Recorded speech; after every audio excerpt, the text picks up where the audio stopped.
And welcome everybody to episode 27 of Comic Confidential, the weekly podcast where we bring you all the week's comic-related news, views, and reviews.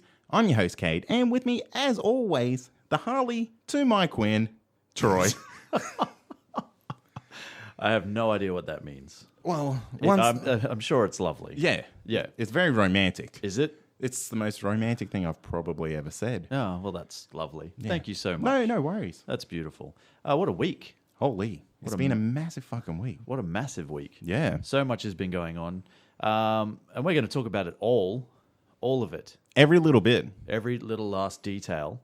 However, one question I do want to ask you. Did you watch the animated Killing Joke this week? Yes, I did. Did you? Shall we talk about it? Because I did also, and meh. I think that's The general consensus? Yeah, I think so. You know, one thing that actually surprised me about is I didn't think that deserved an R rating. And maybe the ratings for cartoons are different to what movies are. Yeah.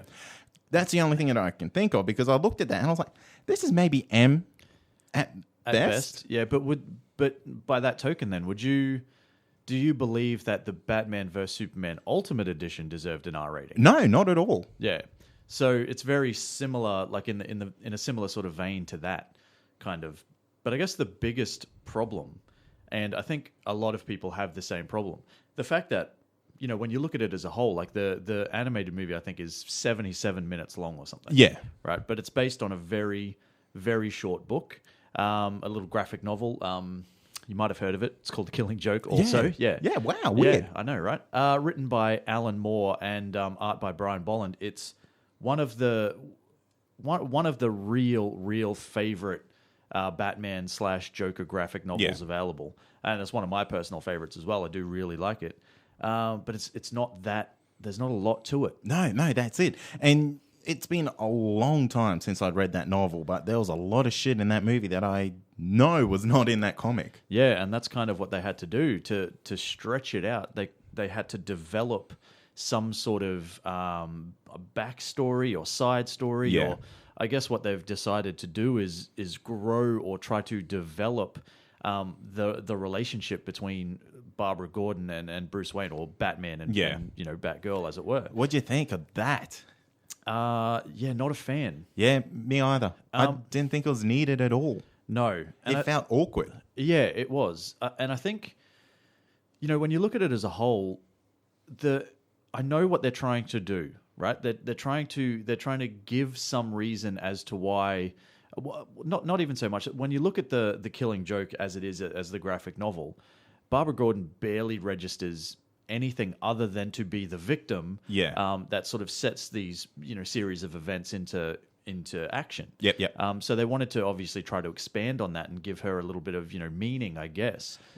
But all they've done is they've created something that she just comes across as like a little girl who's, you know, almost blinded by her infatuation to, you know, to her, you know, leader, or like what's the word, I guess, kind of like, you know, the protege's in love with the master, Yeah, something like that. sort Yeah, of. I know what you mean. Yeah. And the only reason they really had to put this into the movie is because the movie would have went for about 30 minutes if they didn't. Yeah, well, I think it's about 40 to 45 or something like that for once you actually get into the you know, the crux of what the Killing Joke is.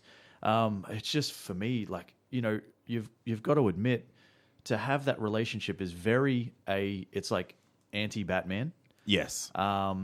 It's kind of, and that's not to say that Batman wouldn't get into a relationship with anybody, but it's kind of, you know, we're talking Commissioner Gordon's, you know, daughter. Yes. Which is probably not something that he would get himself into. No, not at all. And it's his protege. That's definitely a no-no for Batman. Yeah.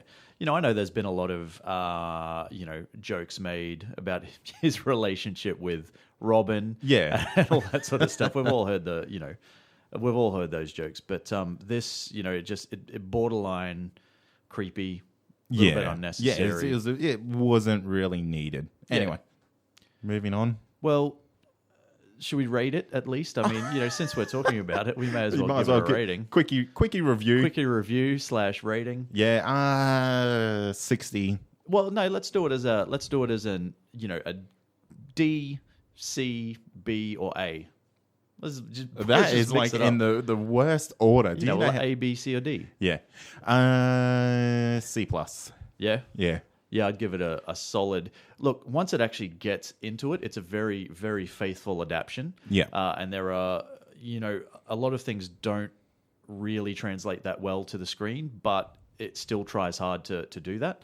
But yeah, C. Yeah. C for me. Wasn't a big fan. No, and I have to say, the DC animated movies usually knock it out of the park. Yeah. This was a rare miss. This was supposed to be like, when this was first announced, because you had Kevin Conroy coming back as Batman. Yeah. You had Mark Hamill coming back as the Joker. Who kills it? Yeah, kills it. Like, does an absolutely fantastic job. But this was supposed to be the shit. But no, It was just shit. just shit. Yeah. Yeah. Not like full on shit, but shit. Yeah. Like, Yeah. oh, I just stepped in that. Yeah, but you wipe it off your shoe and you Yeah. just carry on with your day. And you Yeah. forget it ever happened. Got some Twitter questions. Oh, yeah. Yeah. Excellent. Excellent. Read one to me, sir. I will. Shane at The Geek Caveman. You know they are going to make a Suicide Squad sequel. So who would you like them to add to the cast and what actors should play them? Right. So, Captain Cold. do you want a Captain Cold? Yeah, man. Well, who then? Who Arnie. would play him? What? Arnie as Captain Cold. Yeah. Because he's done Mr. Freeze. He has So you think previous it's experience. He has previous experience with ice weapons and Yes. whatnot. Yeah, that's a really, really terrible choice. I would pick. I would want someone who has actually been on the Suicide Squad before in the comics. I think like a Solomon Grundy. Oh, yeah, that's good. Yeah, Yeah. I don't know if they'd have to. I don't know if they'd have to CGI, but I guess the way I see it, because he's a large character. Yeah. Maybe you could have someone do the motion capture similar to what they did with Colossus. Yeah. So you could have someone do the motion capture with the body, and then bring in someone like a Ron Perlman or someone to do his voice. Yeah, cool. Maybe a Ray Stevenson, something like that. I think it'd be pretty cool. Yeah, no, that is good. Yeah. I have a question. Okay. So this is from the Countdown Pod at the Countdown PC. Lovely gentlemen, Paul and Wayne, who have a lovely podcast where they count down movies, TV shows every week. So you don't have to do it.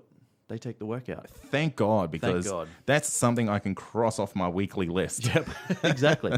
So the question is, okay then, gents, what are your thoughts on this summer movie blockbuster season? Good, poor, or indifferent? Well, this is a very personal question. Is it? Yes, because there's no right or wrong answer here. Well, that's true. Everyone can have their own effing opinion. Yeah. And I think it's been good. I've enjoyed the movies that have come out. Yeah. What was the only bad one that we really had was Independence Day. Yeah. And maybe Teenage Mutant Ninja Turtles, but that's just me. Yeah. There's probably people out there who love it. For me, I thought it was pretty meh, but Yeah. yeah, overall, success. Yeah, see, I would go more borderline meh. Purely because, and I know it, from the way we review these movies and all that sort of stuff, it sounds like we kind of love everything. But we do. And we do, and that's fine. But I think when you look at what has come out, this was supposed to be one of the biggest summers of probably our lives, realistically. And it just hasn't been. Are you kidding? What? Civil War, Yeah. Batman vs. Superman, those two movies we've waited literally years for. Exactly. And were they the movies that just completely blew you away and thought, the biggest summer of all time? And like, do you now end this summer going, wow, that was it, man. That was the best thing I've ever seen in my life. Have you ever thought that, though? Well, no, but that's my point, because everything that has come out would lead you to believe that it should be fantastic, and it hasn't. Hence my meh. That's what it comes down to. Fucking agree to disagree, even though you're wrong. Well, you literally just said everyone can have their own opinion. It's a very personal question. Except for That's you. mine, so fuck you. No, you're wrong, mate. Anyway, we've got one final question here. Oh, my God, this bloke. At Awida B, with the exception of the perfect casting that is Nicolas Cage and Ghost Rider, which comic book character would you recast and who with? I'm sick of this. If I hear another bloody Nicolas Cage thing, Hey. I'm going on a Con Air streak. The guy loves Nicolas Cage, man. What can you say? I can't say anything against him. He's brilliant. The guy is the best. So are you going to actually answer the question at all? No, I'll let you answer it. Oh, thanks. Which comic book character would you recast and who with? That's really Oh, tough. that is a tough question, man. Because, we've come to not necessarily love, but accept these actors as these characters. Yeah. So, Okay, well then I think it's, I think an easy one then, an easy out. yeah. Because he's not giving us any particular time frame, right? So an easy out is Green Lantern. So piss off Ryan Reynolds, as I'm pretty sure we've done. He's well and truly done with that Well, role. I don't think he was like shit as him. I just think the movie was shit. He wasn't. know, man. He didn't play the character poorly. That whole thing was terrible. But let's get rid of Ryan Reynolds and let's bring in Idris Elba. Easy as that. Yeah, done. I agree. Yeah, Bloody done. easy. Want to thank some people? Yeah, we sure do. Let's think some listeners. Yeah. Lesners? Lesnars? Lesnars? Yep, some Maybe Brock- even Brock some Lesnars. Yeah, some Brock Lesnars. No, listeners, subscribers, and reviewers. Thank you very much. For everything you do. Every single one of you. Make sure you follow us on Facebook at Comic Confidential Podcast. I was going to say at Facebook, but that's obvious. Comic Confidential Podcast, Instagram and Twitter at Comic Con Pod, YouTube at youtube.com. /156J Yep. question mark. Yep. You get the idea, people. Just bloody search us. The website. ComicConPod.com. And check us out on Patreon. That's patreon.com/ComicConPod. If you want to support the show, jump on there. Get some sweet merch. Get some sweet ass merch. And Bro. And There's a loot crate. There's a loot crate. Jump on to our show notes if you want to get some cool shit. We get a kickback. Not much, but it helps. Yeah, We buy stuff with it. Yes, we do. We actually got some new microphones coming next week. So Hey. if we sound different this week to next week, that's Because why. we got some sweet ass mics because you sweet ass guys. Yes. And your help supporting the show. This is normally the part where we would kind of transition into news. But since we have so much to talk about, and a lot of it has been dominated, a lot of the news headlines have been dominated by Suicide Squad, which we're likely going to, cover off later. Yeah. We're probably going to give the news a miss this week, and we'll catch up on any major stories that have happened. Even though I've had a look, there isn't much.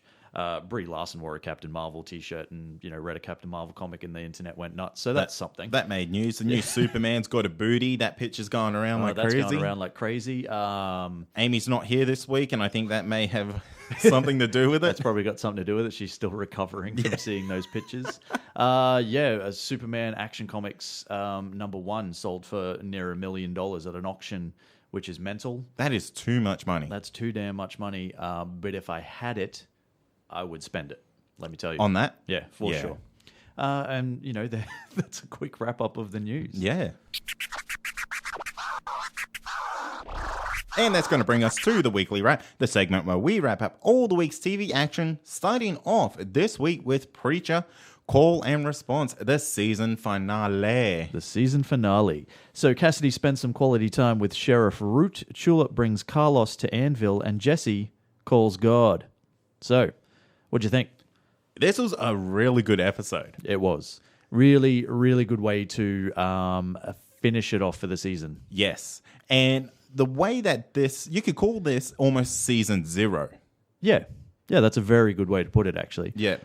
Because jumping right ahead to the end, because that's kind of what we do. That's what we do. There is no structure. It basically leads us up to the point where you would sort of say the comics start. Yes. Sort Yes, of. indeed. Yeah, roundabout sort of way. But before we get to that, let's maybe, go back and check out the voyages of some of our favorite. I don't even know what I'm talking about. So it does kick off though. Episode kicks off, and we've got Cassidy behind bars, and he's with Sheriff Root, who's apparently Figured him out. figured him out somehow, which is pretty interesting because no one else has. No, and that's what I don't get. But you don't get to sheriff by being like a dickhead when it comes to investigating things, right? Well, obviously, that's right.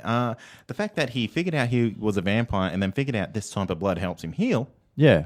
Well, I think it's just blood. Is it? Because I figure it's just blood, but Or you is seem it, to have is like it human blood? Yeah, that's what I don't know, man. Yeah, because there's, that makes more sense if it's actually human blood, because we've seen that helps him the most. Yes, indeed. It's full of vitamins and It is. all the good stuff. Vitamin D and K. Yeah. B, I think, is a vitamin. Lots of iron. Yeah, heaps of that sort of stuff. Yeah.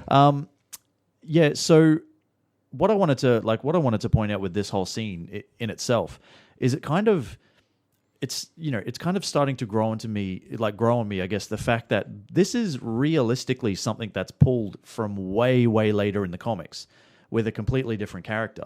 Really? Yeah, and I don't know if they've done that on purpose. You would have to say that they have, Yeah. at some point. But this whole, having Cassidy kind of just continuously shot while asking him questions as to, not so much where Jesse is, but what Jesse has done with Eugene. Yeah, very, very similar to a bit of a storyline later on down the track. And that actually, initially, these sorts of things bothered me with this show. But yeah, it has started to grow on me. I don't actually mind. Because I don't know, whether it's necessary later on down the track or not, Well, I don't know how the show's obviously going to travel. I haven't read the comics at all. That's not my thing. Yeah. But it seems like this guy is one tough son of a bitch. Yeah, definitely. If, not trying to relate to the comics and all that sort of stuff, but... Don't be that guy. No, I don't want to be that guy, but like if you said it like 8 times. Yeah, I know, but that's my thing. I To be the always guy. say I always say I'm going to do something, then I do something else, Cade. God damn it, man. But this is what he actually copped in the show is nothing compared to what he copped in the comic books in the very similar sort of scene. Right. Yeah, nothing at all. But it is interesting, and I thought it was well done. Yeah, it kind of gives you an insight into a Sheriff Root's mindset, which is kind of like everybody in that town, which is borderline crazy. Really, Yeah. isn't it? Yeah, absolutely. They're all a little bit loopy in their own mind. And it's almost like it's a law out of law. Yeah. Well, you've got Kin Cannon, who's lost his shit over his Yep. family. Emily, who just happily let the mayor get eaten by Cassidy. Yeah. Offered him up on a these- silver platter. And she is somebody who you would have thought, very nice character, Yeah. never do anything like that. But it's just, it speaks volumes to the characters in the show and in this town. In this particular. town, yeah. Yeah. But, then we get to Tulip, and Tulip kind of, she's been in Albuquerque, Albuquerque.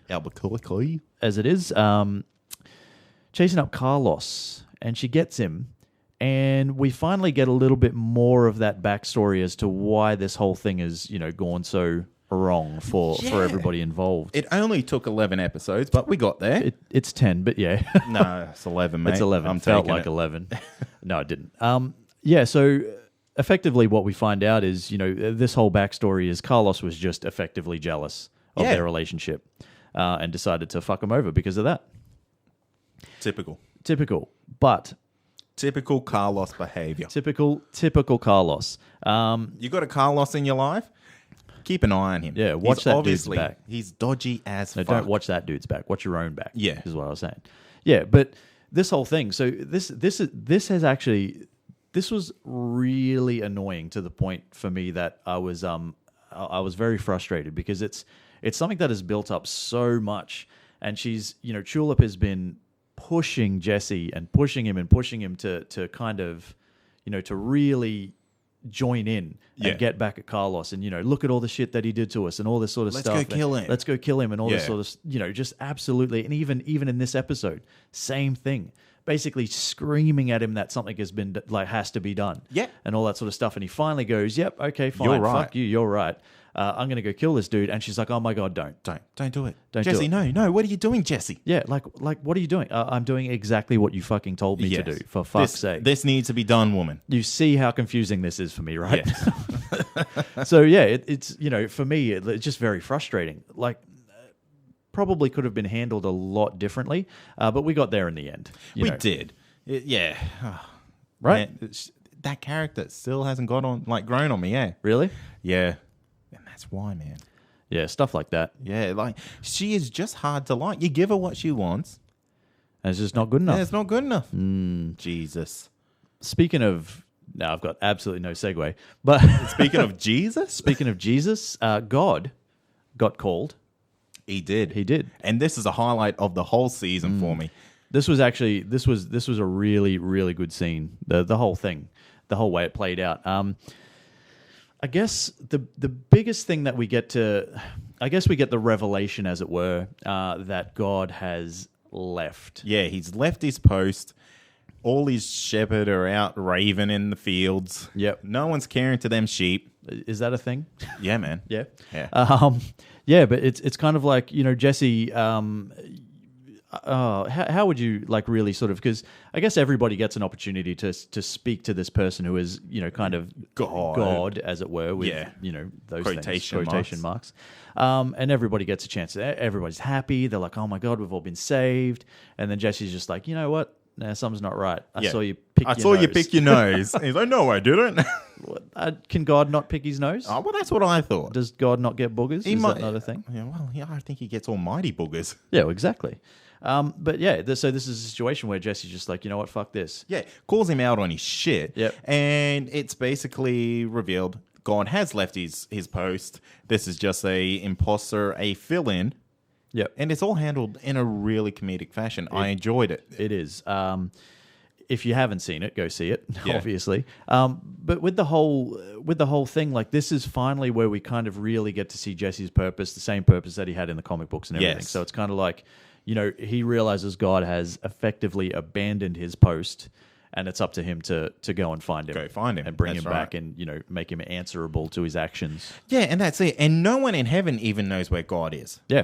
So this is going to play out quite well for the upcoming season. I'm really, really excited for it. I think it's going to be great, and this is where it's going to turn into like the road trip kind of buddy, three-way buddy sort of comic that it is. Where they just go on the road and get into all sorts of adventures or misadventures or whatever you want to call them. That's it. Drama. So I'm really happy where it all ended up. The town just gets completely destroyed, which is Gone. a little bit, more sort of more disastrous, I guess, than what I had thought might happen. Right. So that happens in the comics, obviously. It's really just like I think, if I remember correctly, they do say it's the entire town, but it's because the entire town is in church. And the church gets destroyed. Right. But the church gets destroyed upon Jesse receiving Genesis. So it's kind of a little bit, they've still destroyed the town and all that sort of stuff. They've just gone about it a completely different way. Fairly comical, like a methane gas, explosion or whatever. But like, fuck, just clear out your entire cast of characters so you can reset for season 2, right? Because you'd have to assume that every single one of them gone. Kincannon, Emily, Yeah, absolutely. all the ones that All we've sort done. of, all the ones that we've come to, love, I guess. Yeah. Yeah.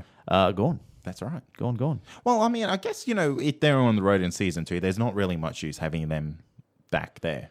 Yeah, well, that's right. But they built them enough. Like, they built some of them enough that I genuinely thought that these people would continue in, to the next season somehow. Yeah. Whether it's with, we still see action happening in Anvil or whatever. And maybe Jesse's called back at some point to go back and sort some of Kincannon's shit out. But obviously not. No. Yeah, but that's okay. That is okay. We are left with the ultimate tease for season 2, though. Yes, the ultimate tease. The Saint of Killers. The Saint of Killers.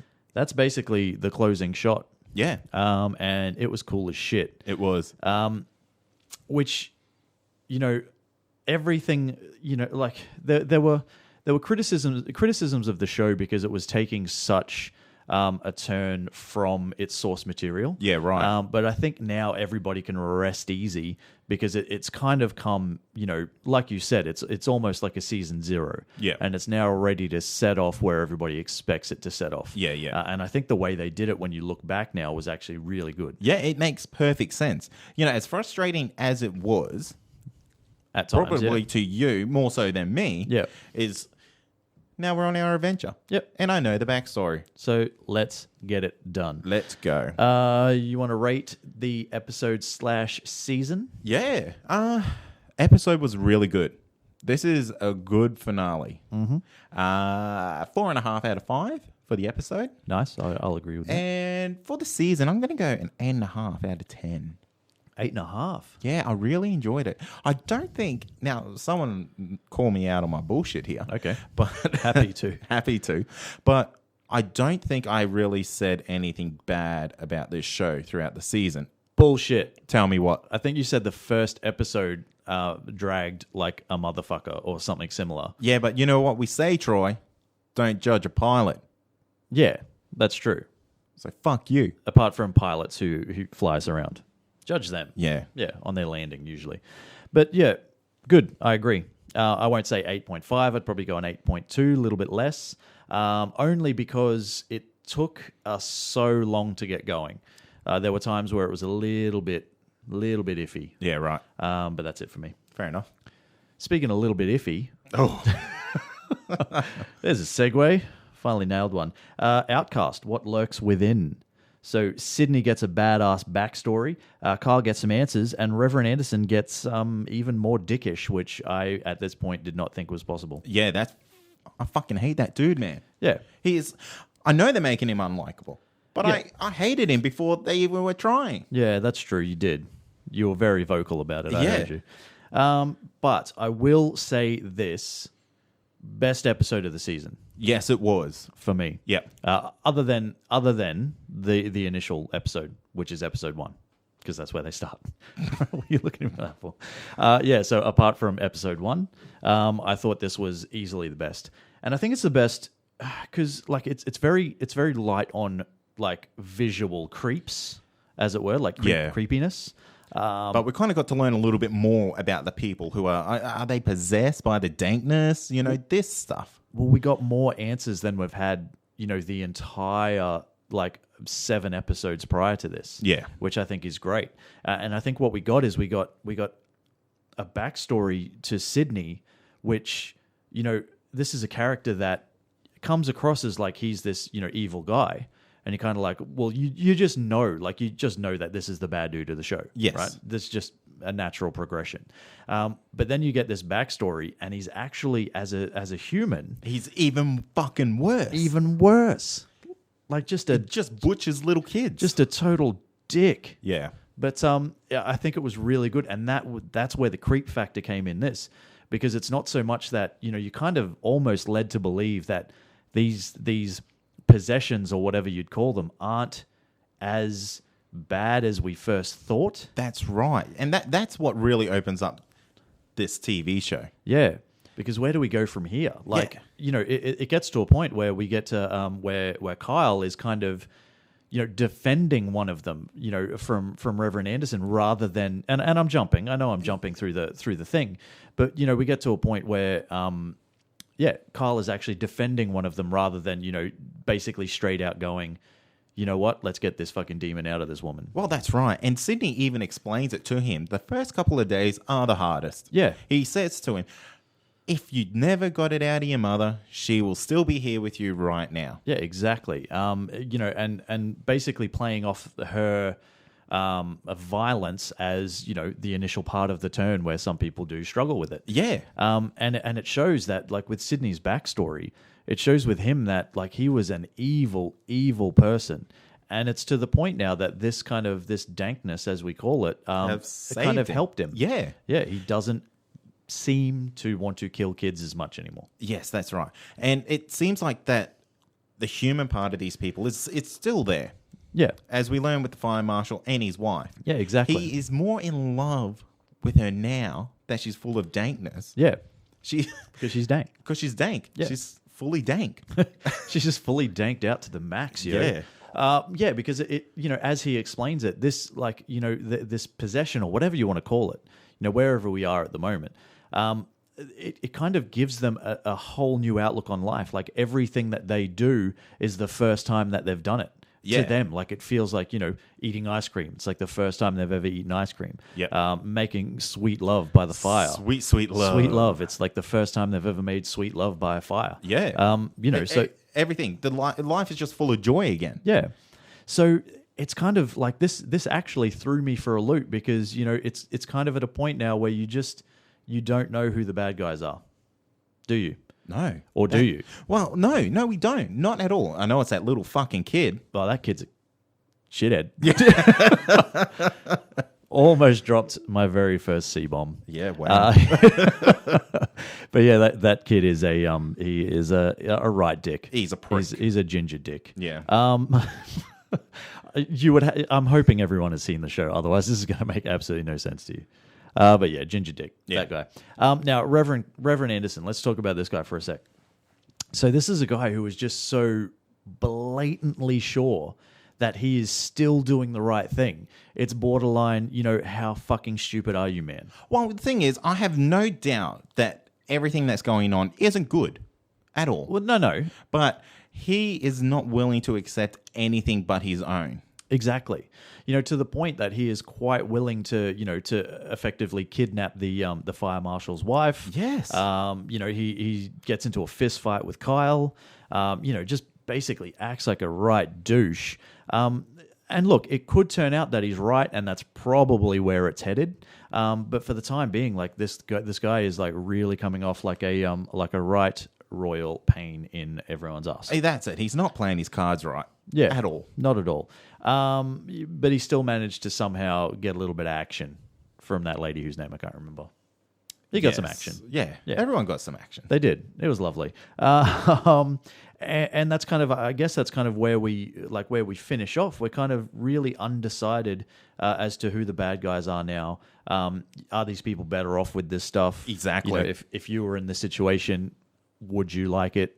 Do you know what I mean? Yeah, that's right. You never know. Yeah. Sydney, though, still seems like a real evil dude, I swear. Yeah, he's got some cruel intentions. He does. Yeah. Rate it? Rate it. I'm going to give it a 4 out of 5, only because this thing it's almost like it's changing its tune. And it's actually getting interesting. Yeah. I think there was a very limited focus on other stories. Yes. Which was good. Yeah. We didn't need to see anything else. There was a little bit of Megan and Mark action, but you're kind of like, okay, so Mark sold his truck, and that's kind of that's all you need to know about that storyline. Yeah. Mark sold his truck and got some money back. But for the most part, this was the most answers we've had, and this is what I've been hoping for 7 episodes so far. Some fucking answers. Well, we have got, is it 3 or 2 episodes left now? I think it might be 2. 3. Is it 3? I think. I could be wrong. Yeah. I think we've got 8, 9, 10, or we've got 9 and 10. Yeah, who knows? Either way. It's super professional we are. All over this shit. Well, it's hard because this show gets released at stupid times. We're a week behind. We are. I'm pretty sure episode 8 has just dropped. No. It doesn't matter. Let's move on. Anyway, good episode. Yeah. Let's bring on the rest. Yeah, bring on the end of the season. It's building up to a good finale. I'm looking forward to it. I want to build a team of some bad people who can do some good. What are you really up to? Flag, it's a need to know. And all you need to know is you work for me. You need real soldiers, not these scumbags. Everyone has a weakness, and a weakness can be leveraged. That is just a mean lady. Yeah.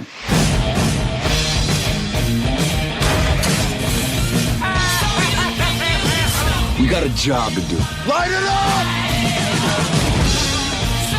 Getting people to act against their own self-interest is what I do for a living. I'll accept the consequences. I am your consequence. They warned me about you. I didn't believe the stories. Nobody does. Okay, so this week we went back to the cinema to watch David Ayer's Suicide Squad, which is a movie that has been about as hyped up as a movie can be. Yes. Realistically.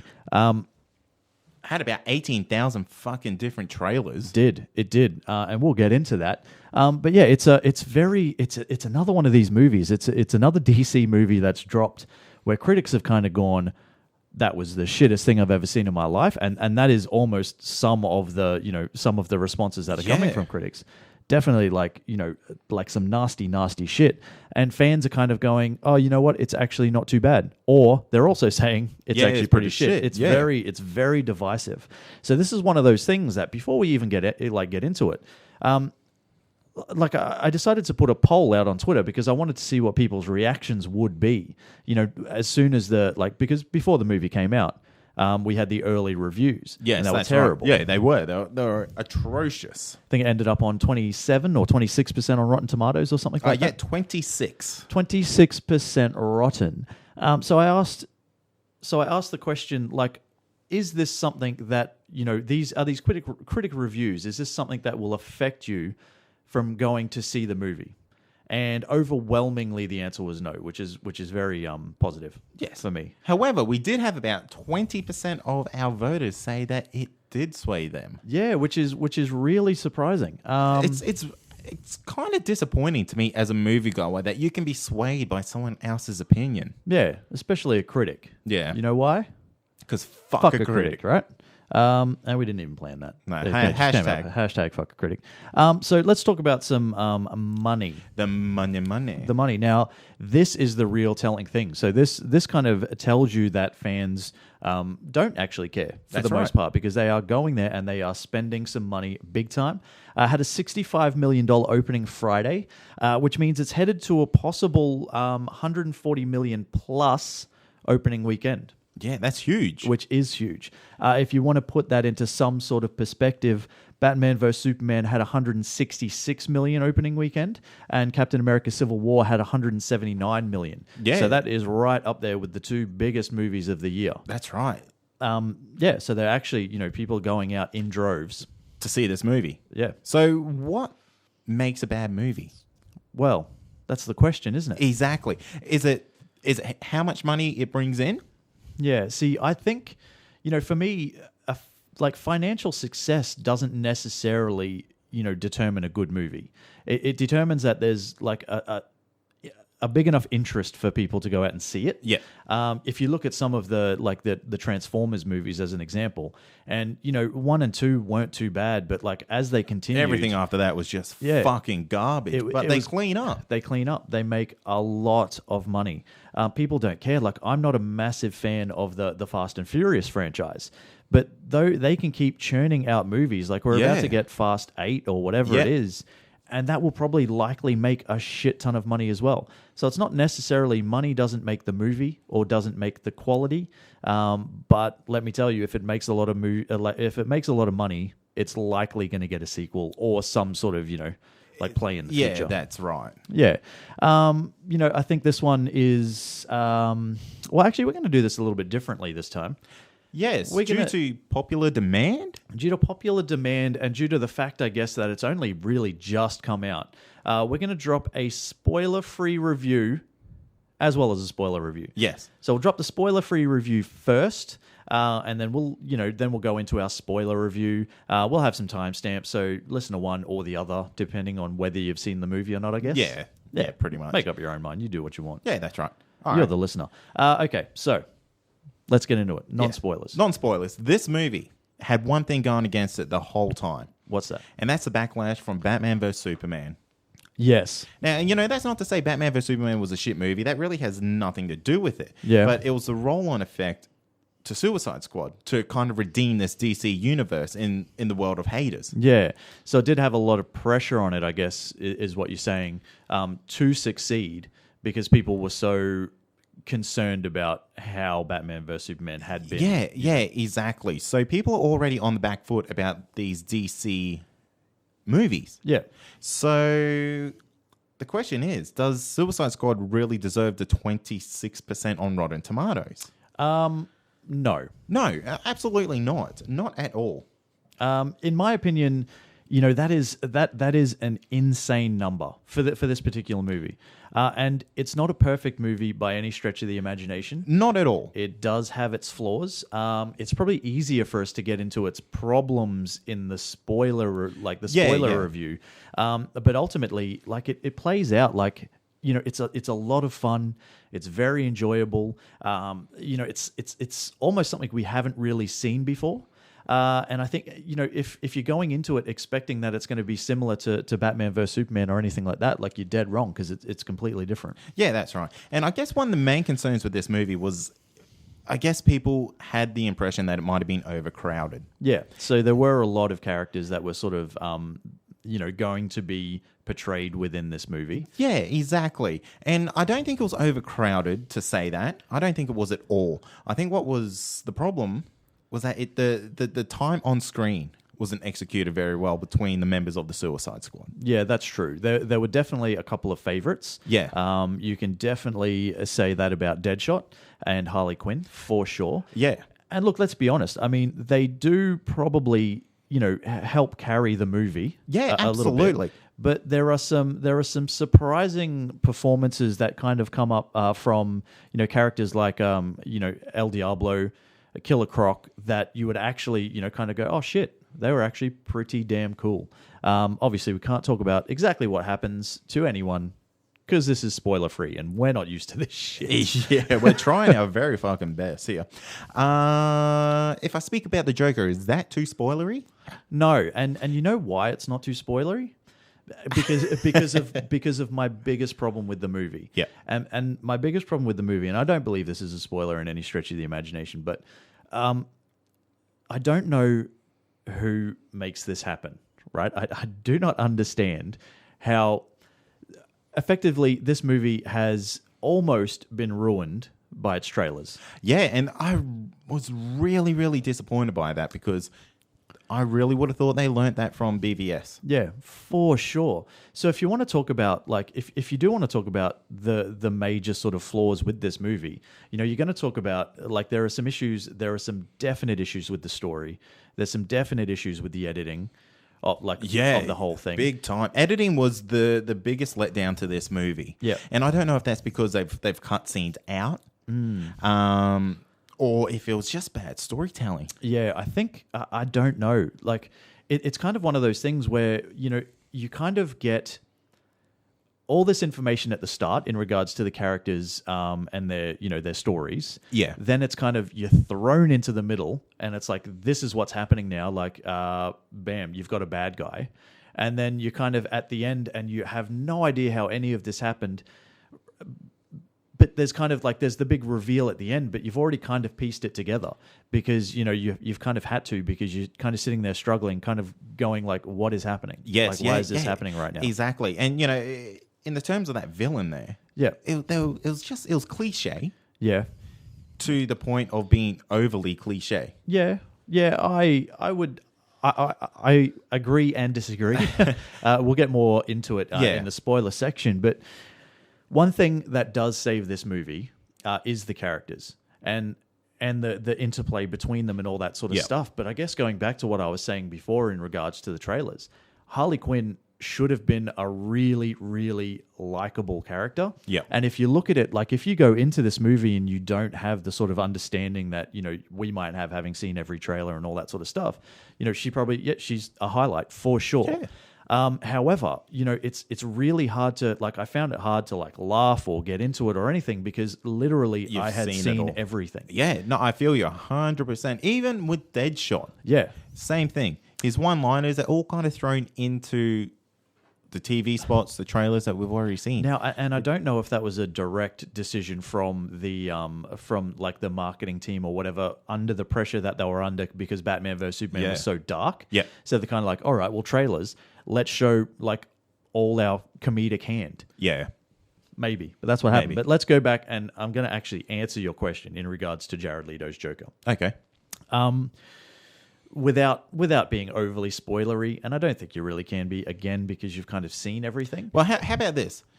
You want to go into some spoilers now? Because I think we've really almost said as much as we can about this movie. Well, we haven't actually said whether we liked it or not. Okay. Do you want to throw that out now? Yeah. I think for me, yes. So I did have a good time. I did enjoy it. It's very fun, very bright. It's something different that we haven't seen before. It's got a killer soundtrack, even though at times it was used weirdly. What you're saying right there. Yeah. I think in the first 2 minutes of this film, we had 8 different songs played. Yeah, it was a bit bizarre, but like the actual music that was selected and everything fit really well with the characters. This movie, unfortunately, is going to get a lot of comparisons to Guardians of the Galaxy. Yeah. Well, they even use one of the hero songs. Yeah. From Guardians of the Galaxy. And I mean, like, not that the two movies can use the use the same song. Can't use the same song, yeah. But come on, that is so iconic. Yeah, that's true. And there's so, like, these, like you said, these movies are going to be compared to each other so much. Don't do it. Yeah. Just don't do it. Just don't. However, so going back into my overall spoiler-free review, very fun. I did have a good time. I think that this is a movie that you definitely need to get out and you need to see yourself. You need to make up your own mind because not everybody is going to like it. I think it's faithful to the Suicide Squad. I think it's faithful to the characters. I think the actors as a whole like pull it off really well. There are some definite highlights. I think Viola Davis as Amanda Waller is great. Also really enjoyed Deadshot, Captain Boomerang, Jai Courtney, all that sort of stuff. Like, you can go into it as much as you want. The characters really brought this movie together. It did suffer a bit from the editing and all that sort of stuff, but overall, had a good time, did enjoy it. Yeah. Now, I agree. I had high hopes for this movie. Yep. I wanted this... I'm doing it my bloody self. I wanted this to be the DC version of Guardians of the Galaxy. Well, the dark horse that came out of bloody nowhere and was an instant favorite. It didn't do that for me. Yeah. Not to say I hated the movie. I just didn't enjoy it as much as I thought I would have. Yeah. Maybe because it felt like I had to work through this movie to get to the end. Yeah. As in, some parts dragged, some parts weren't making sense. I had to put it together. Yourself, yeah. Yeah. Yeah. And that's not to say I'm a lazy moviegoer, but Yeah. that's just bad storytelling, or, there's just plot holes. Yeah. Stuff not making sense, bad Yeah, that's editing. So, like you said, go out there, see it yourself. You've got to make up your own mind on this because you could look at it and go, I don't know what that fucking dickhead was talking about. Yeah. This thing ran like a finely tuned machine. Yeah. I guarantee there is no one saying that. No. Because a lot of the problems are glaring. But I think when you look at it as a whole, and David Ayer has come out and he's defended his final cut. Like he said, no, this is the vision that I had. There are no, like friggin' ultimate editions or whatever like coming, all that sort of stuff. Like, what you see is what you get.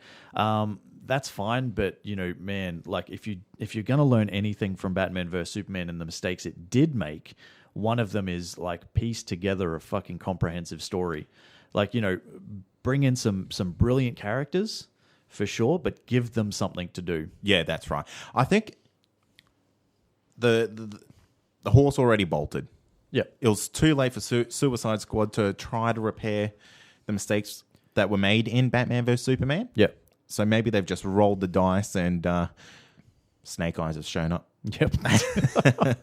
Whatever that means. Yeah. All right. So now, fair warning, spoiler time. Spoilers. It is spoiler time right now. So we're going to get into this. And we're going to go back and we're going to do this like in our more traditional sort of way, I guess, where we'll each, we'll talk about what we liked and what we didn't like and, all that sort of stuff. Yeah. So spoilers. Again, go now. Go.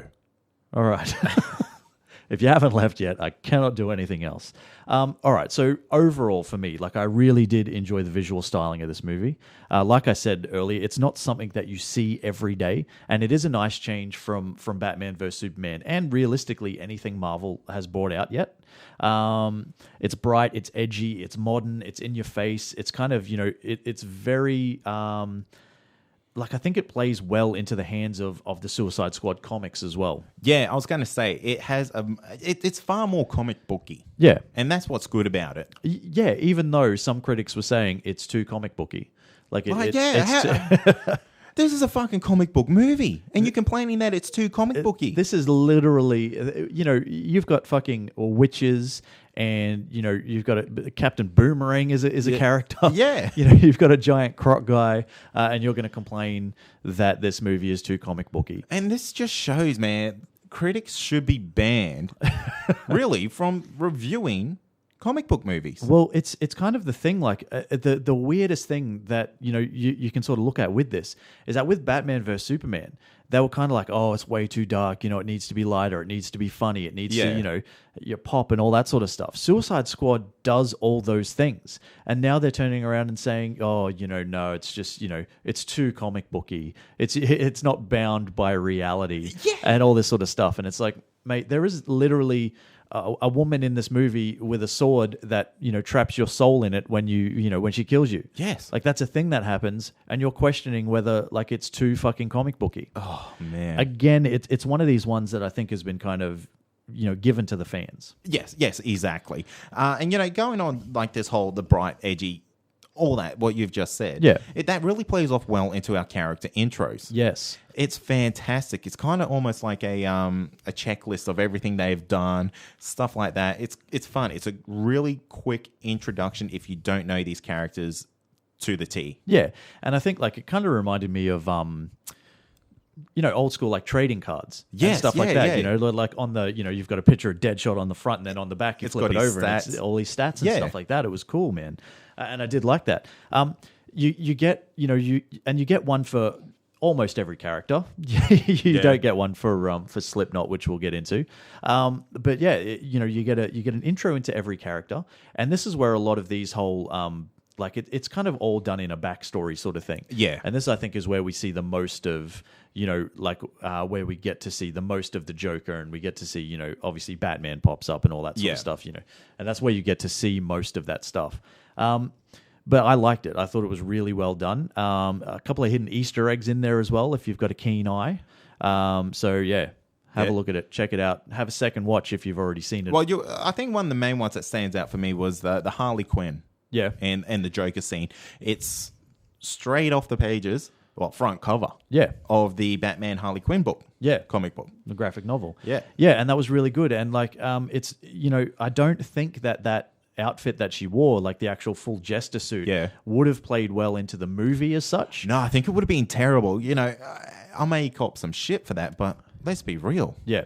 I don't know if, like, the world's tiniest hot pants were the way to go either. Yeah. And I'm not complaining, but like, I think, at some point it's probably a bit too much. It's a bit on the nose. Yeah. So, but I don't think the jester suit would have played, but I love the fact that we actually got to see it. I think that was cool. And it's, as part of the introduction, it's as Amanda Waller is going through and introducing, basically Harley Quinn and the Joker, and saying, King and Queen of Gotham. Yeah. And it's it's a fantastic scene. I think, again, I'm going to talk about the soundtrack again. And I did enjoy it. And I think that it was, like, loud, and it was, like, lively, and, there were some songs that might have been a little bit out of place. So, some of the places where they did it, it kind of like, it almost like played and then just cut off directly. Yeah. And it was kind of a bit weird. But I think this would be a killer soundtrack. It's not as cool as a Guardians of the Galaxy soundtrack. Yeah. But it's a more modernized version that still fits really well within this movie as a whole. Yeah, definitely. Just to go back to Harley Quinn and the Joker. Yeah. I know if I'm jumping the gun here, but you want to talk about the Joker? Okay, all right. This is one of the biggest things of this movie. Yeah. Everyone was kind of like, oh my God, how is Jared Leto going to do? Is he going to be, like, better than Heath Ledger? And all that sort of stuff. And let me put a stop to something straight away. Having seen the movie, this is not a movie where you can compare Jared Leto's Joker to Heath Ledger's. It's apples and oranges, people. It is apples and oranges, but not only that, Heath Ledger had a full movie to portray that character. Exactly right. Whereas Jared Leto is really sort of, unfortunately, in my opinion, shoehorned into, like, a very small sort of basically everything you see in the trailer. Yeah, pretty much. However, I did like this version of the Joker. Yeah. I liked how he was more of a mob boss. Yeah. He was a businessman. He was a businessman. Yeah. And to be fair, I almost feel like he is the most intimidating version of the Joker that we've seen. Yeah. It's a very, very, like, you look at the green hair and the white skin and the tattoos and all that sort of stuff, and it's kind of like, all right, so it's not really ground in reality so much. But realistically, I think it's probably one of the more realistic versions of, what somebody that demented might actually be like. Like, you just never know when he's going to flip. And I guess I do appreciate the fact that we got to see a little bit of his vulnerability as well. Yeah, in the sense of, you know, his... Yeah, when he's in Ace Chemicals and he throws... Harley Quinn lives for him. Yep. Dives into the chemicals there, and he kind of just like, I'll leave her. And then... He's like, no. The human side of him comes out, jumps down and saves her. Yeah, and that's kind of where you get to this thing where it's kind of, you know, you have an understanding that, you know, while there is nothing in the world that matters to this man other than chaos, I guess, anarchy, there is her. That's right. And it's, you know, it's in a you know, a movie that is kind of sometimes all over the place, that is a constant throughout. Yeah, that's right. But you know, me personally, if we're talking about pros and cons, if we're talking about the Joker, he would sit somewhere in the middle. Yeah, really. I did like it, but again, you know, this is a character that was kind of, you know, Jared Leto's version was supposed to be this mysterious thing that he method acted for, you know, stayed in character the whole time and all this sort of stuff. And we're like, oh my God, what's going to happen? You know, then we start to see sneak peeks of him in trailers. And then we start to see more and more and more and more. And then you're left with you've just seen fucking everything that the Joker has done in this movie. So there is no more to play off. And I think that's his biggest downfall, is the fact that we didn't get a chance to see more. I would like to see more. Don't get me wrong. I would like to see Jared Leto do this character again on a bigger scale. I would love to see him and Batman go head to head. But you know, ultimately, he was a victim of his the cutting studio. room floor. Yeah, the studio. I don't know how you want to. Well, apparently there was 10 minutes of Joker scenes cut out of this. Whether that would have added to it, I don't think it really would have. Yeah. In my opinion. I mean, we got to see him in some really glorious moments. Yep. The scene, I'm going to be jumping here. The scene what we do, man. where That's what we do. Harley Quinn is getting, I guess, rescued, kidnapped. Yeah. From the Joker. Yeah. And he's got, what's his right-hand man's name? Joe Smith. Joe Smith. It's Yeah, not. I know. But he's got a minigun just mowing down the Suicide Squad, and he's just there in his tuxedo, just blasting with an AK or a Uzi. Yeah. It's fantastic. It was pretty cool. It was a very, very cool version. I'll give it that. I just wanted to see more, and I wanted to see something different that I hadn't already seen before. I guess is my point. So that is nothing against the character, mind you. It's just I didn't get a chance to really get into it. Yeah. But you know, we're talking about pros. We are talking about pros. For me, I guess, and I know we're going to disagree on this. Okay. So, you know, before we get into it, because it's not the first time we've spoken about this movie, I liked the final act. Basically from the time that the squad is assembled and they actually land in the thick of it, you know, right from that point on, I thought was actually really good. I understand that it's very, very standard fare. Yeah. It's very action movie, you know, comic book movie type of stuff. But I thought the action in this movie was really, really well done. A prime example is when you see, you know, they're being rushed by these demon creatures that the Enchantress has created. And, oh, by the way, the Enchantress is the villain. We're talking about spoilers now, so that happened. Yeah, so, you know, they're being rushed at by these monsters. Deadshot's just you know what? He kind of goes into a zone. Oh, jumps on beast top, mode. Yeah, jumps on top of a car and just mows them down single-handedly to the point that the other special ops guys they just stop what they're doing. Yeah. And they just watch his handiwork. That to me, that was awesome. I thought that was really well done. A couple of other scenes that were really good as well. You know, I think the final battle between Diablo and Incubus. Yes. When he finally, you know, goes sick. It goes full on demon. And they have a battle that was cool. Katana as well was pretty kick-ass. She was kick-ass, but we'll probably get to her. But underused, and we'll get to that. So for me, the final payoff was pretty good. Because up to that, there hadn't been a lot. Right. Hadn't been a lot of action. It was kind of more, you know, the intros, which were good, but it kind of, you know, nothing is really sort of happening other than the kind of action that you get in the back scenes, the backstories. Yeah. Yeah? Yeah, well, we'll get to that, mate. That's fine. Casting for me. Casting, was good. yeah, it's on point. You can't really fault it. No. Margot Robbie as Harley Quinn. Yep.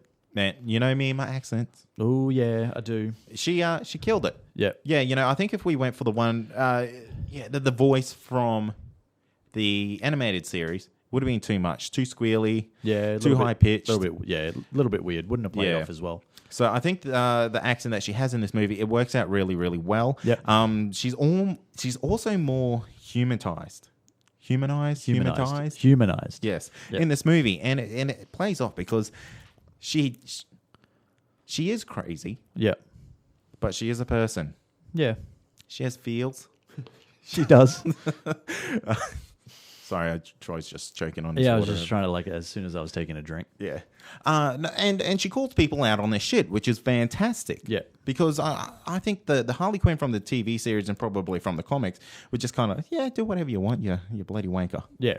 Yeah, that's fair. I think Margot Robbie was great. Have some issues with it, which I'll talk about later. I thought Will Smith was great as Deadshot. Real sort of real dry sense of humor. Yeah. That Will Smith pulls off really well. Viola Davis as Amanda Waller, again, like I said it in the non-spoiler review, but she was great. Man. Considering she's technically the good guy, by the end of it, she genuinely makes you hate her, and that's what her job is. That is what her job is. And she is a mean bitch. She is a mean bitch. Mean. Just like shooting little IT kids. Yeah, because it's above their pay grade. Yeah, all that sort of That's stuff. ridiculous. And who is the leader of this group? Rick Flag. Rick Flag. Yeah. This makes you question how good of a guy he is as well. If he's more than happy to just go, okay, sure. Yeah. Because again, like this, and I think what this movie does well is it does kind of, it makes you question who is actually, who are the good guys. Yeah. And the members of the Suicide Squad are some bad people, and they do some bad shit. But you kind of get an understanding that just because the good guys are good doesn't mean they get up to some shit as well. Yeah, that's right. Continuing with the casting though, Jai Courtney as Boomerang was really good. I thought he was fun.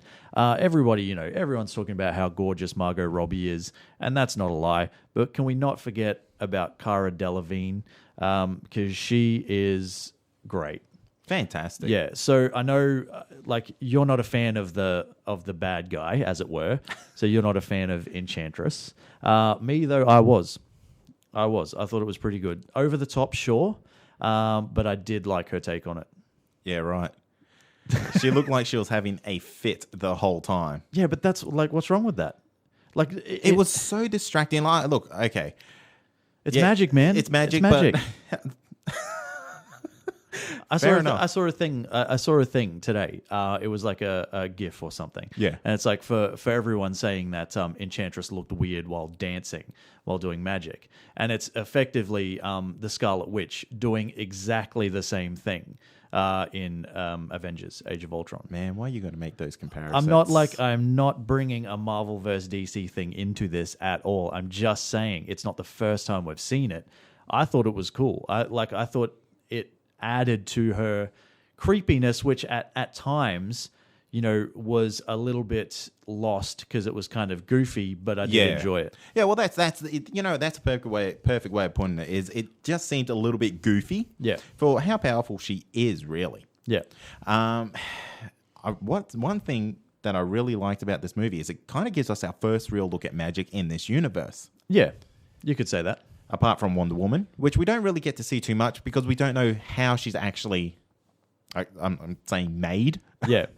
Yeah, But- well, yeah, and we're not at that point yet. Yeah, exactly. We've met Wonder Woman, sure, but we haven't got any sort of like backstory or anything of her as of yet. But yeah, I don't know. I liked her. I like Cara Delevingne. Maybe I got a soft spot for her, but I thought the Enchantress was good. I thought the opening sort of scene where you first see her when she's June Moon and Amanda Waller asks her to bring out the Enchantress.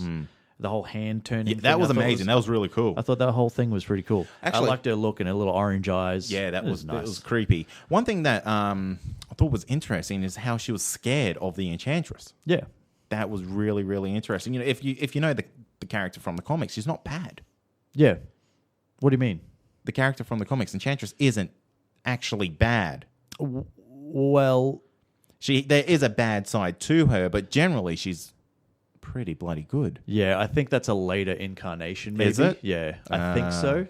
But I'm not sure. I'll be honest with you. I don't know a hell of a lot about that character myself. Fair enough. Look, El Diablo and Killer Croc we spoke about. On point. On point.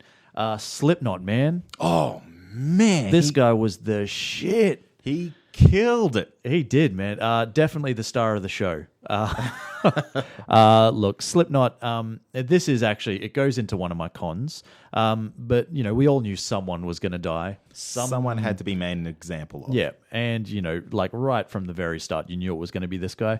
But I think I also really liked the growing dynamic of the group. You know, as the movie progressed, Yeah. it started off as bad guys that had no idea really who the other one was, and by the end of it, they were kind of a family, which was really nice. And I think it was well done. Yeah, that's it. Like you grew to like these characters, and this kind of really brings me to my pro point here, is you grow to like them, you grow to love them, Yeah, but then the movie reminds you right at the end that they're still scumbags. yeah, yeah. It does. You know, they're put back into prison, Yeah.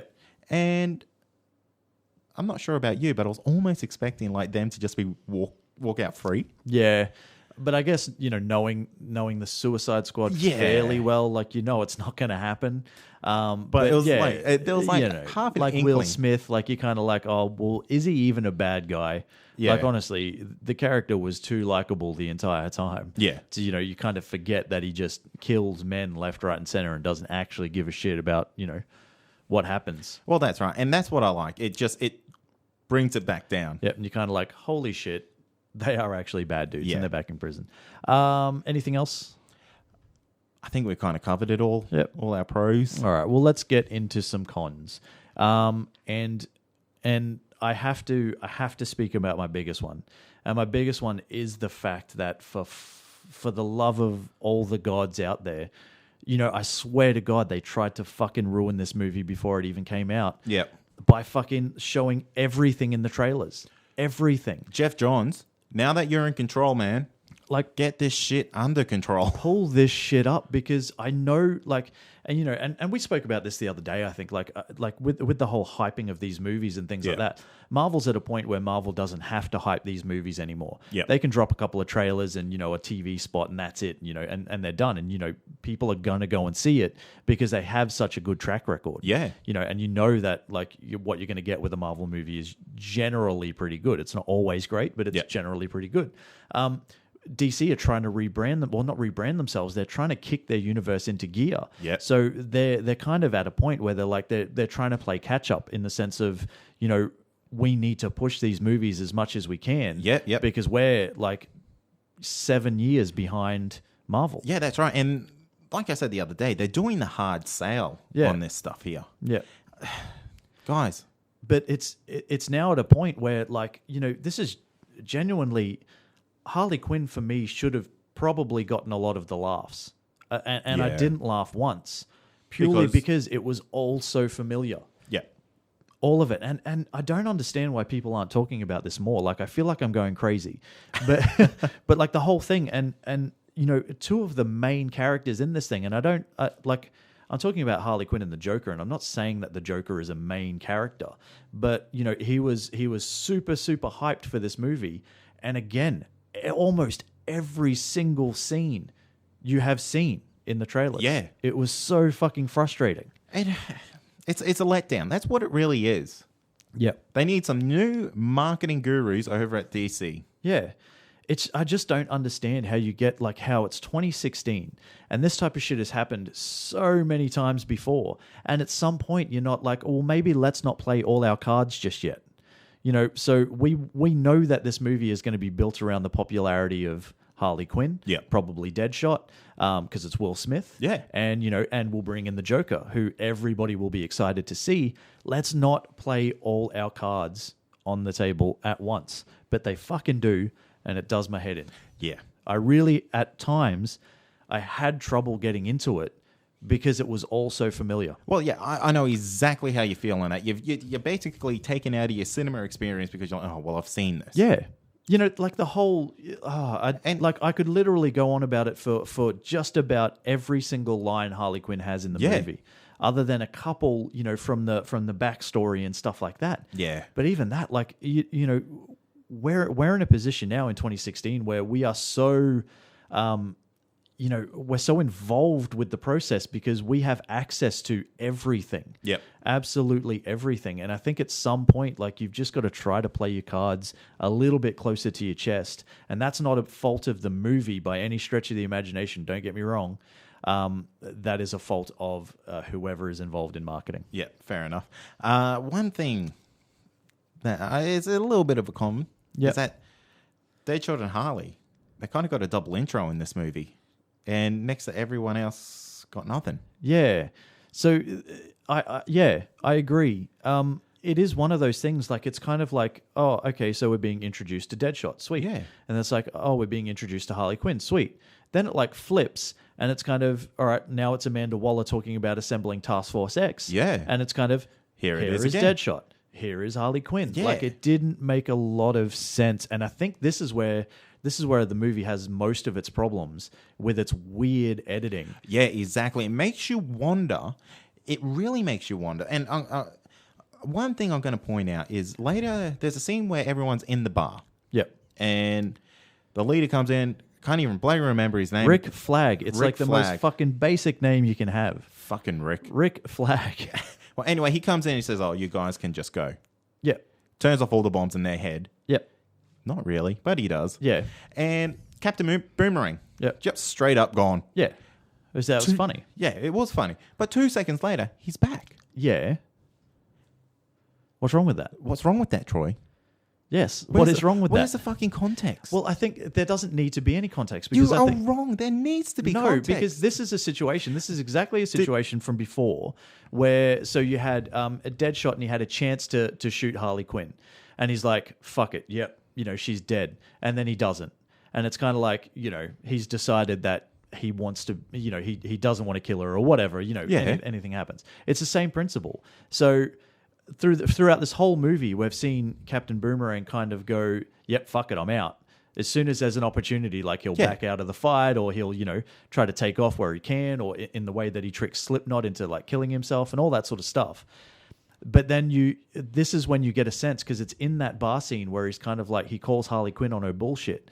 And it's kind of like, you know, he bails, but then he comes back to the team because he realizes, again, as everybody does in this movie, that there's more to it than just him. That's how I took it. Yeah, but what makes you think that? There was nothing to show that. It was just weird. He's gone and he's back again. And no one says a thing. Yeah, I don't think it... of all the problems that this movie had, I think you're reaching with that one, Chad. No, I don't think so. If you're talking about editing problems and stuff like that, you know, that is a stretch for me. No. That's if that's the biggest point you can pull from it, you are dead set reaching for the stars. Fair enough. Moving on. You want to talk about the villain? Yeah, I do. Now, as we've alluded to earlier, and as you should probably know by now if you're listening to the non-spoiler review or the spoiler review, Enchantress is the villain. And this was like alluded to a long, long time ago. And I don't know how people forgot, but this is something that came out a long time ago, that she was the likely villain of the movie. Yeah. And it turns out that she is, and that's fine. And I enjoyed her. I thought her portrayal was good, as I said before, and all that sort of stuff. What I didn't like is the very, very quick way it all fucking happens. It's like, it's kind of, you know, it's out of nowhere. It's not explained. She's kind of set free, and then she finds a random stranger and she fucking, you know, unleashes her brother from a bottle, and, you know, and creates Incubus, as it were. And it just like fucking where? Like it just steamrolls in, doesn't it? Yeah. And then it's kind of like, you know, then all of a sudden it's like, yes, fuck the humans. I'm going to build a better world sort of thing, or whatever it is that she's actually doing, there is no explanation as to fucking why any of it happened. Yep. There is no explanation into what the fucking machine is that she's building or anything like that, which was so fucking frustrating. And while there is a payoff at the end, and you do sort of understand how it all came together, this is what I was talking about earlier, where it's kind of like you've already kind of had to piece it together to keep up and understand what's happening. Exactly it. Yeah. So it was a point where it's either leave the entire thing and gradually progress it and have a big reveal at the end, or give us let it naturally unfold as the movie progresses. Don't go like, this is happening right fucking now. You have no idea why. Yes. And then 45 minutes later, this It's is why. explained. Yeah. It was really like, it threw me because I'm just like, why the fuck is she building a machine? Because humans worship machines, apparently. So she's going to build a machine. And what the fuck is the machine doing? No explanation whatsoever as to what it was doing. Exactly. And this is the biggest problem with the movie, apart from the fact that a lot of it was ruined by the trailers. The inconsistency with the plot is fucking mind-numbing sometimes. It is. It really is. And the fact that all her little minions are after Rick and no one else. Yeah. Like, just take out everyone. But again, it makes sense in the end. Yeah, exactly. But the thing is, you have to wait for that payoff. Yeah. And in the end, it's just like, Yeah. Yeah. Well, like, that's who why. cares? Yeah. Like, it's a weak villain Yeah.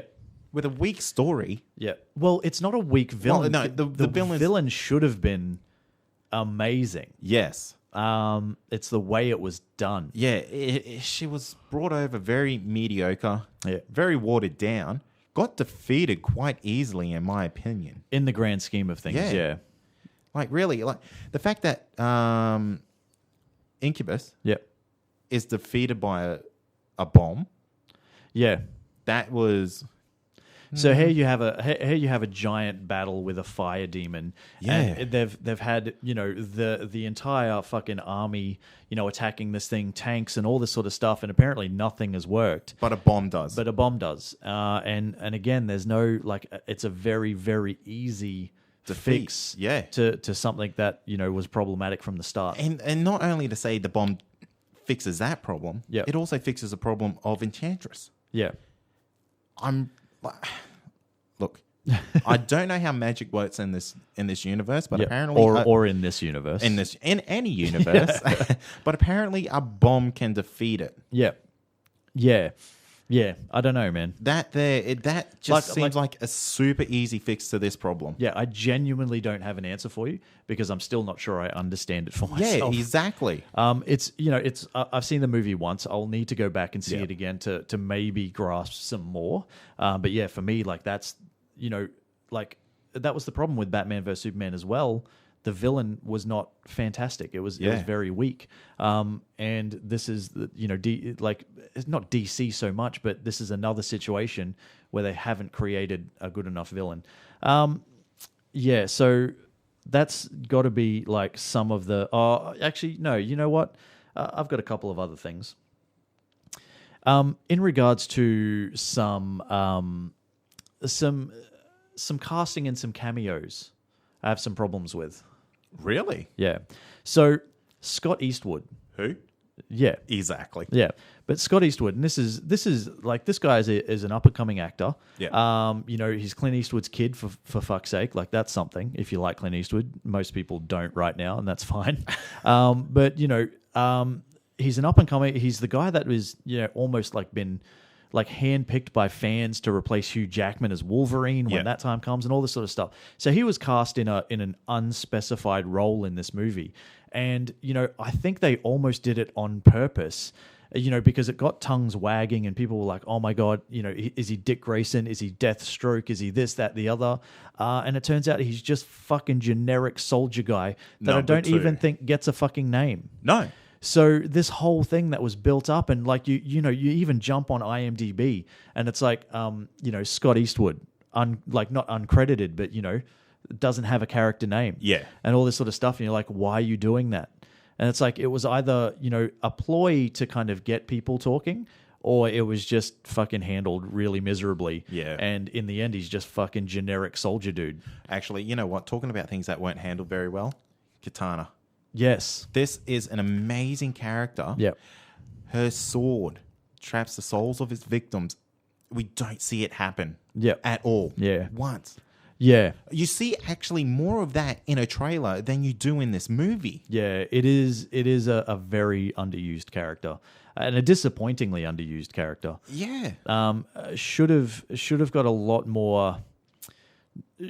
Should have got a backstory. Basically, everyone else Yeah. got a fucking backstory except Katana. It's kind of just like, you know, it's literally they're on a plane, they're about to go to wherever they're going, and she just jumps on the plane, and Rick Flag's like, "This is Katana. Her sword does this. Don't fuck with her. She'll kill you." Yeah.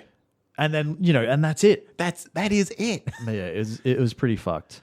How did you feel about the Batman and super spoiler Flash cameos in this movie? Well, we called the Flash. We did. You heard it here first, people. Heard it here. I was happy with the Flash one. Yeah. I mean, it's what I expected. Yeah. You know, I knew he was going to... Well, I didn't know, but I had an inkling that he was going to be the one to bring in Captain Boomerang, which he does.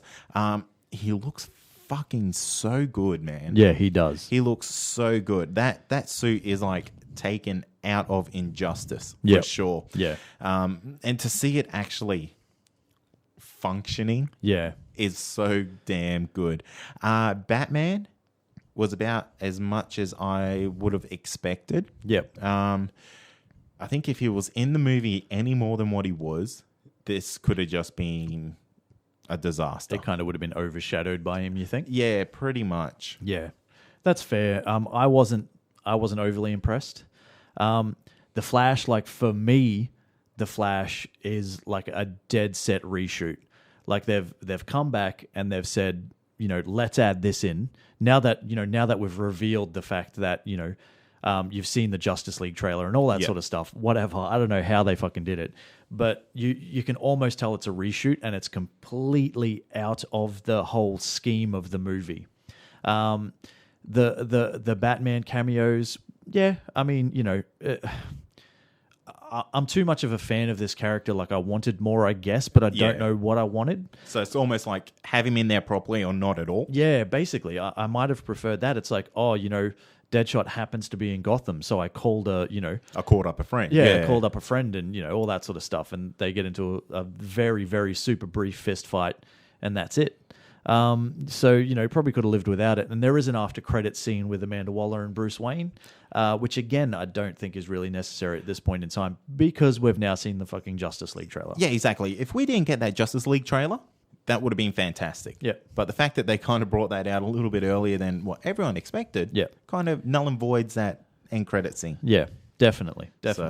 So something that was probably completely unnecessary. Yeah, maybe they could have done something with maybe some parademons or something like that. Something. Yeah, I don't know. Hindsight. Yeah, that's it. That's exactly it. So I guess that's it, kind of, really. Yeah, I guess. You want to rate it now? Yeah, I think so. Okay.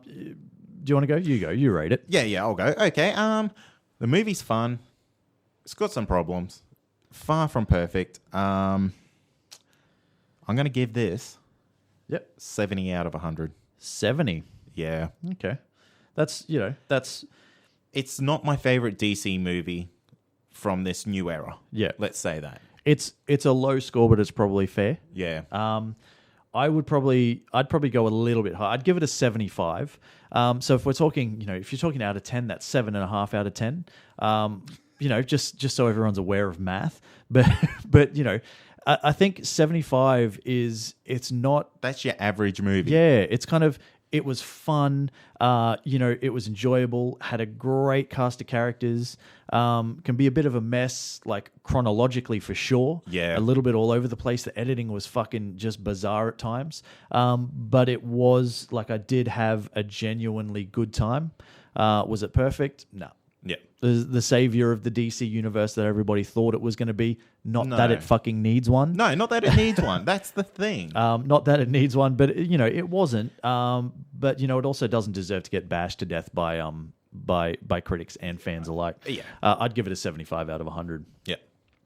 Now before we finish, I do have a little bit of a... Can I rant? Oh, Because I do have a bit of a rant. This is something that, you know, from all this kind of thing that, you know, everything that's happened since Batman vs Superman, you know, got released. wait. Are you going to make this like too many feels? Are you? No. This Are is you going Kevin Smith on me? This no, I'm not going. I'm not going to go full Kevin Smith. You never go full Kevin Smith, man. I'll get the tissues.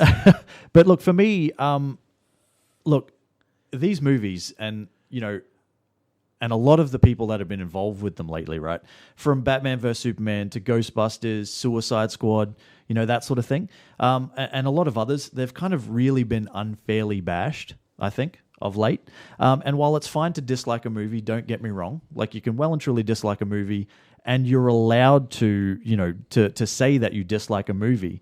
I think, you know, are we really at a point, you know, in our society where we find it, you know, like it's fun and acceptable to kind of go and watch a movie that people have, you know, effectively poured their hearts and souls into, and just do our absolute best to make every attempt possible to kind of destroy it online, while never being objective enough, and this is the most important part, while never being objective enough to point out the successes of the same movie that you just effectively dragged over hot coals.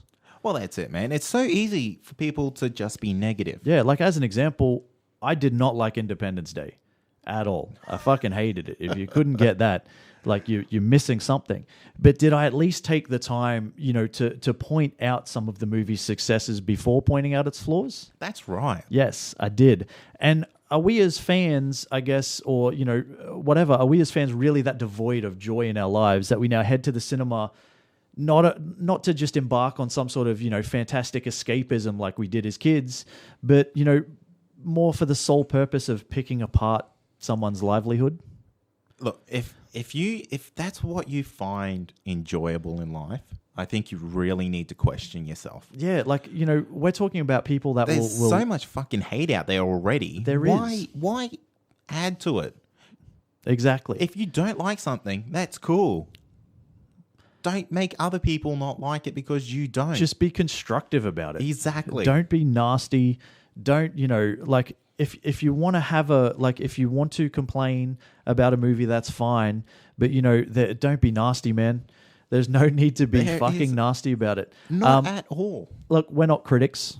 Let me get that let me get that straight. We're not critics. We review movies all the time. Yeah. We try to, but we're not critics. We're fans, right? And these movies and the people that are involved with them and the TV shows and the comic books and, you know, for better or worse, deserve better than just getting fucking dragged, you know, to death behind your fucking, you know, hate vehicle, as it were.